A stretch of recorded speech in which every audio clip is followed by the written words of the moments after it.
Morning, everyone. Welcome to Coffee with the Pastor. I'm Pastor John Woodin, and this, of course, is the Christmas season. Merry Christmas with our Christmas backdrop. For you know, and this is the First Thessalonians, Paul writes this, but concerning the times and seasons, brethren, you have no need that I should write to you. He's saying, you know what's going on. You know what's happening. You know, the acceleration of time. Everybody tells me, I can't believe how fast time is moving. Well, the Bible tells us that the Lord did this. He said, unless the days were shortened for the elect, now the elect being us, that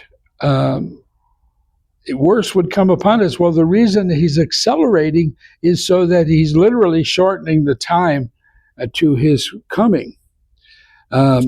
For you yourselves know perfectly the day of the Lord so comes as a thief in the night. For when they say peace and safety, wow, peace and safety, then sudden destruction comes upon them. And, government people are always talking about peace and safety, as labor pains upon a pregnant woman. Therefore, let us not sleep as others do, but let us watch and be sober. Now, what does that mean, be sober? Not drink alcoholic beverages, be awake, be serious about what's going on. For those who sleep, sleep at night, and those who get drunk are drunk at night. But let us who are of the day be sober, putting on the breastplate of faith, love, and as a helmet the hope of salvation. For God did not appoint us to wrath. This is very important. This is out of 1 Thessalonians chapter 5. It says, for God did not destine us to wrath, but to obtain salvation through the Lord Jesus Christ, who died for us, that whether we wake or sleep, we should live together with him.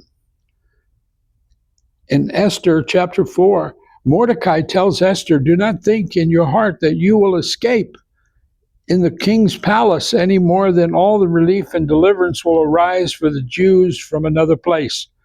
Yet who knows whether you have come to the kingdom for such a time as this, that God has hand-selected you. If you are alive right now, you have been hand-selected for this season. You could have been born at any point in time in history, but this historical place. And it's in Matthew's gospel when he is explaining in the parables why he's teaching in parables. He wants that people who understand to wake up and hear, and the other people will just think it's a nice story. Hearing you will hear, and you shall not understand, and seeing you will see and not perceive.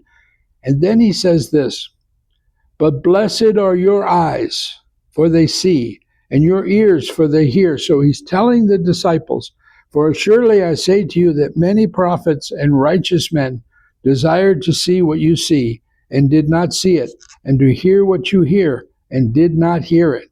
They wanted to meet Messiah. They wanted to be in the days of his coming.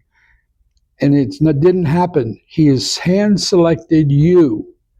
But you are, Peter said, a chosen generation, a royal priesthood, a holy nation, his own special people, that you may proclaim the praises of him who called you out of darkness into his marvelous light, who once were not a people, but are now the people of God. So speaking to the Gentile world, saying you weren't part of this, the kingdom was for the Jews, but I've opened that door now. And he says, but now you are the people of God who have obtained mercy and also had not obtained mercy, but now have obtained mercy. So he's speaking to us and he's saying, you have been selected out for such a time as this.